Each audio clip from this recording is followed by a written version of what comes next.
नमस्कार साथियों, स्वागत है आपका एक नए वीडियो में। और आज हम पढ़ेंगे केमिस्ट्री विषय में वाष्पदाब में आपेक्षिक अवनमन की सहायता से विलेय का अनुभार ज्ञात करने की सूत्र की व्युत्पत्ति। क्या करेंगे दोस्तों, आज हम वाष्पदाब में आपेक्षिक अवनमन की सहायता से विलेय का अनुभार ज्ञात करने की सूत्र की व्युत्पत्ति। पिछली वीडियो में हमने क्या पढ़ा था दोस्तों, वाष्पदाब में आपेक्षिक अवनमन अनुसंख्यक गुणधर्म है या नहीं है। तो वाष्पदाब में आपेक्षिक अवनमन जो था अनुसंख्यक गुणधर्म था, तो हम क्या करेंगे, इससे विलेय के अणुसूत्र की अनुभार निकाल ज्ञात करने का सूत्र जो है निकालेंगे। तो हम ये सूत्र जो निकालेंगे राल्ट के नियम अनुसार निकालेंगे। तो लिखेंगे वाष्पदाब में आपेक्षिक अवनमन राल्ट के नियम अनुसार, या वाष्पदाब में आपेक्षिक अवनमन किसके अनुसार निकालेंगे, राल्ट के नियम अनुसार। राल्ट के नियम अनुसार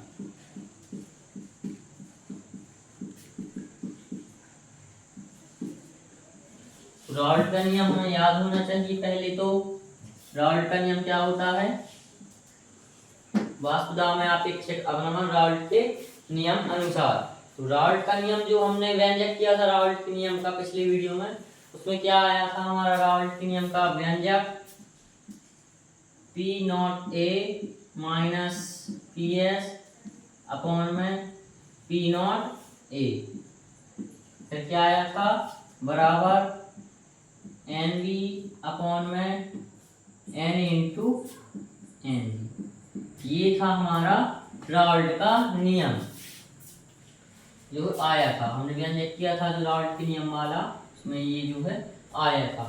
अब हम क्या करेंगे, सबसे पहले जान लेंगे यहाँ पर क्या क्या है।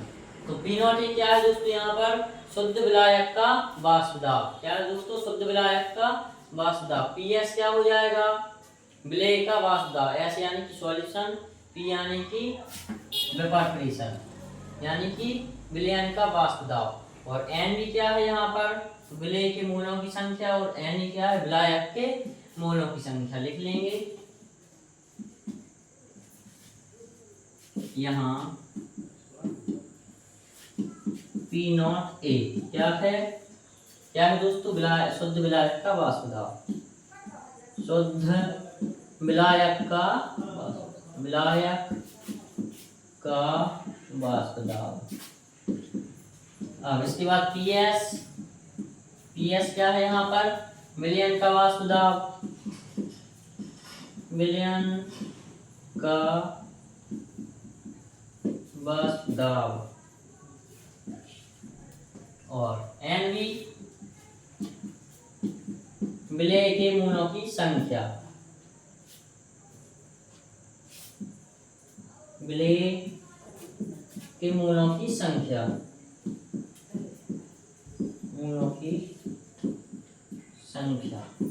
इसके बाद है एन यानी कि विलायक के मोलों की संख्या। एन यानी कि क्या हो जाता है, विलायक के मोलों की संख्या। ये रही हमारे सारी, किसका मतलब यहाँ पर क्या है। तो इन सभी का मतलब आपको समझ में आ गया, ठीक है। अब इसके बाद क्या करेंगे, चूंकि हमें पता है एन बी और एन ई का जो है हमें सूत्र पता है। एन बी बराबर क्या होता है दोस्तों, डब्ल्यू बी अपॉन में M B. W B upon में एम बी। एवं एन ई बराबर क्या होता है, यहाँ पर बी है, ए आ जाएगा एम ई में। एन ई बराबर क्या हो जाएगा, डब्ल्यू ए अपॉन में एम। ये जो है हम मान रख देंगे, क्या आ जाएगा हमारा, हम यहाँ पर मान रखेंगे एन बी की जगह पर क्या रखेंगे, डब्ल्यू बी अपॉन में एम बी। एन ई की जगह पर क्या रखेंगे, डब्ल्यू ए अपॉन में एम ई। ये हम रखेंगे। तो P naught A minus P S, हम कितने हो अपॉन में पी नॉट ए ज्यों कितना बराबर क्या है एम बी की जगह पर डब्ल्यू बी अपॉन में M B W B upon में एम बी और फिर क्या है एन ए तो डब्ल्यू ए अपॉन में एम ए क्या हो जाएगा डब्ल्यू अपॉन में एम ए फिर क्या है गुणा में क्या लिखा है दोस्तों यहाँ पर सॉरी दोस्तों यहाँ पर प्लस होता है प्लस एम ये आया था तो प्लस क्या हो जाएगा डब्ल्यू बी अपॉन में एम बी ये जो है हमारा आ जाएगा। अब क्या करेंगे इस डब्ल्यू बी अपॉन में एम बी को हम क्या मानेंगे जीरो क्या मानेंगे दोस्तों जीरो और इसकी क्या हम करेंगे उपेक्षा करेंगे क्योंकि तनु विलयनों के लिए विलय का मान जो होता है दोस्तों बिल्कुल बहुत ही कम होता है। तनु विलयनों के लिए क्या होता है दोस्तों उनकी सांद्रता बहुत ही कम होती है तो विलय का जो मान होता है मूलों की संख्या होती है विलायक में बहुत ही कम होती है। लिखेंगे यही बात लिखेंगे यहाँ पर चूंकि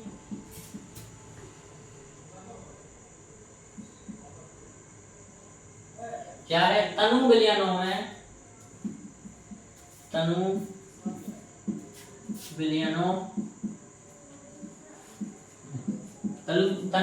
क्या होता है दोस्तों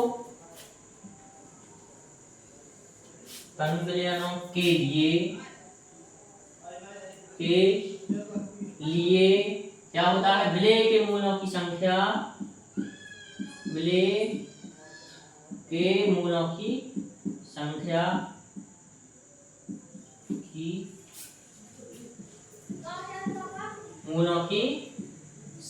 क्या हो जाएगी बहुत ही कम होती है क्या चूंकि तनु विलयनों के लिए विलय के मूलों की संख्या विलायक के मूलों की संख्या की तुलना में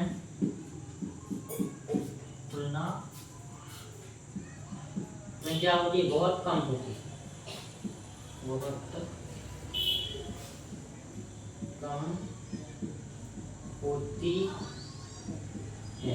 अब हम क्या करेंगे तो विलय के मूलों की संख्या हम क्या करेंगे उपेक्षा अथा हर के डब्ल्यू बी अपॉन में एम बी की क्या करने पर उपेक्षा करने पर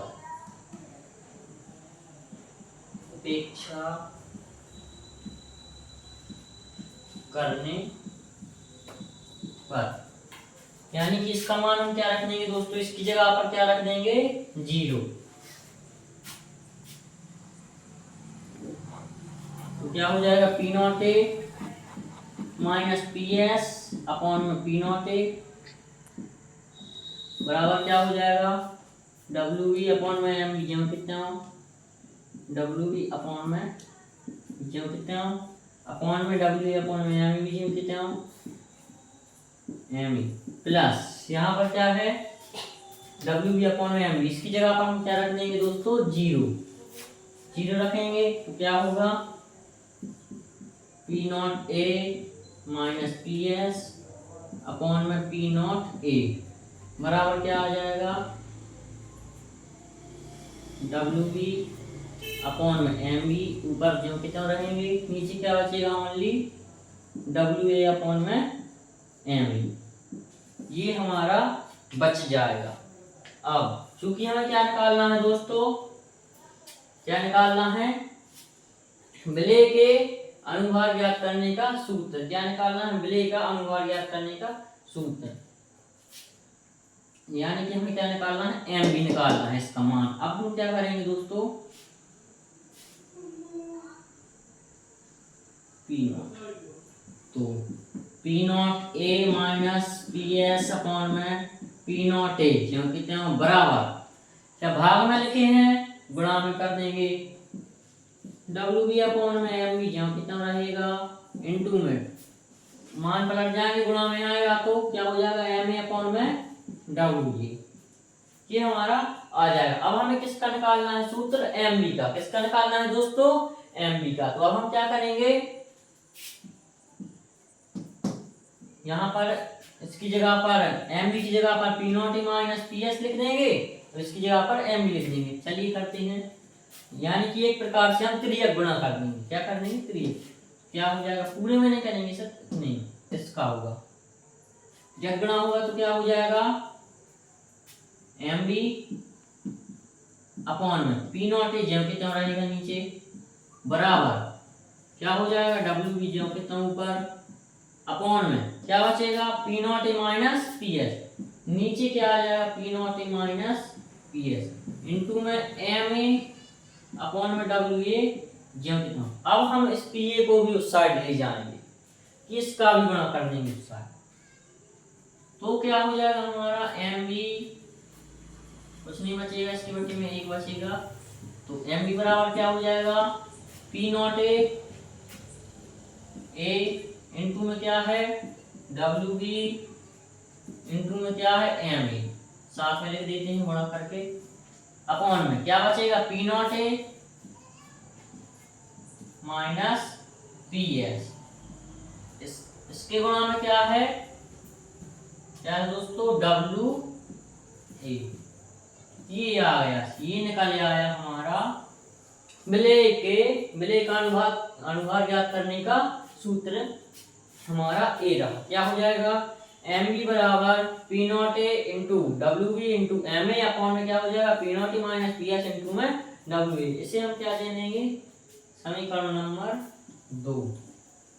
क्या हो जाएगा, समीकरण नंबर 2। तो समीकरण 2 ही हमारा अभीष्ट सूत्र जो है, समीकरण 2 ही अभीष्ट सूत्र है। क्या है दोस्तों, समीकरण 2 जो हमारा निकला है ये, एम बी बराबर P naught A into W B into M A upon में P naught A minus P S into में डब्ल्यू, यही है हमारा विलेय का अनुभाग ज्ञात करने का सूत्र। सबसे पहले क्या किया, वास्तुता में अपेक्षिक अवनमन रावल्ट के नियमानुसार रखा, रावल्ट का नियम लिखा, उसके बाद एन बी और एन ए का मान रखा।